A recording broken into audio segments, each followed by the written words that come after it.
ಅದೇ ಸಂದರ್ಭದಲ್ಲಿ 1948 ತನಕ ಈ ಮಧ್ಯಪ್ರಾಚ್ಯ ಪ್ರದೇಶದಲ್ಲಿ ಇಸ್ರೇಲ್ ಅನ್ನುವ ದೇಶವೇ ಇರಲಿಲ್ಲ.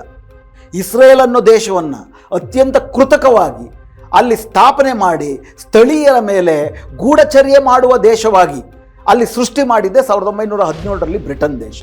ಯಾಕಂದರೆ ಪ್ಯಾಲೆಸ್ತೈನ್ ಅವಾಗ ಅಲ್ಲಿ ಅರಬ್ಬರ ದೇಶ ಆಗಿತ್ತು. ಅದು ಒಟ್ಟಮನ್ ಅಂಪೈರ್, ಟರ್ಕಿಯ ಒಟ್ಟಮನ್ ಅಂಪೈರ್ನ ಭಾಗವಾಗಿತ್ತು. ಮೊದಲನೇ ಮಹಾಯುದ್ಧದಲ್ಲಿ ಆ ಸಾಮ್ರಾಜ್ಯ ಕುಸಿದು ಬಿದ್ದಾಗ ಇಡೀ ಈ ಮಧ್ಯಪ್ರಾಚ್ಯ ಭಾಗವನ್ನು ಫ್ರಾನ್ಸ್ ಮತ್ತು ಬ್ರಿಟನ್ ಹಂಚಿಕೊಂಡ್ರು. ಯಾಕಂದರೆ ಅವಾಗ ಮೊದಲ ಮಹಾಯುದ್ಧದಲ್ಲಿ ಅವರು ಗೆದ್ದಾದ ನಂತರದಲ್ಲಿ ಇಡೀ ಪ್ಯಾಲೆಸ್ತೈನರ ಜನರ ಒಪ್ಪಿಗೆನೇ ಇಲ್ಲದೆ ಯಹೂದಿಗಳಿಗೆ, ಅವರು ಬೇರೆ ಬೇರೆ ಯಹೂದಿಗಳು ಆಗ ಇಡೀ ಯುರೋಪಿನ ಬೇರೆ ಬೇರೆ ದೇಶಗಳಲ್ಲಿ ಇರ್ತಿತ್ತು. ಯಹೂದಿಗಳ ಬಗ್ಗೆ ಕ್ರಿಶ್ಚಿಯನ್ರಿಗೆ ಏನೋ ಬಿಬ್ಲಿಕಲ್ ಸಿಟ್ಟಿದೆ. ಬೈಬಲ್ ಪ್ರಕಾರ ಯೇಸುವನ್ನು ಕೊಲ್ಲುವುದಕ್ಕೆ ಕಾರಣವಾದವರು ಯಹೂದಿಗಳು. ಆದ್ದರಿಂದ ಈ ಯಹೂದಿಗಳನ್ನು ಕಂಡು ಕಡೆ ನಾವು ಕೊಂದಾಕಬೇಕು ಅನ್ನೋದು ಒಂದು ಧರ್ಮ ಅನ್ನುವ ರೀತಿ ಪಾಲಿಸಿದ್ದು ಕೂಡ ಉಂಟು.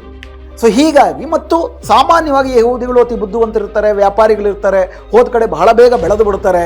ಇದು ಕೂಡ ವರ್ತಮಾನದಲ್ಲಿ ಒಂದು ಅಸೂಯೆಯನ್ನು ಹುಟ್ಟಿಸಿತ್ತು, ಮತ್ತು ಒಂದು ಪೌರಾಣಿಕ ಕಾರಣವೂ ಇತ್ತು. ಇಡೀ ಯುರೋಪ್ನಲ್ಲಿ ಯಹೂದಿಗಳನ್ನು ಕಂಡು ಕಡೆ ಗುಂಪು ಹತ್ಯೆ ಮಾಡಿ ಸಾಯಿಸುವ ಪ್ರಕ್ರಿಯೆಗಳು ನಡೀತು. ಉದಾಹರಣೆಗೆ ಈ ಲಿಂಚಿಂಗ್ ಅನ್ನೋ ಪದವನ್ನು ನಾವೇನು ಬಳಸ್ತೀವಿ, ಈ ಲಿಂಚಿಂಗ್ ಅನ್ನೋ ಪದ ಪ್ರಯೋಗ ಆದದ್ದೇ ಯಹೂದಿಗಳನ್ನು ಯುರೋಪಿನಲ್ಲಿ ಕ್ರಿಶ್ಚಿಯನ್ನರು ಹಿಡಿದು ಹೊಡೆದು ಕೊಲ್ತಿದ್ದಂಥ ಕಾರಣಕ್ಕೆ.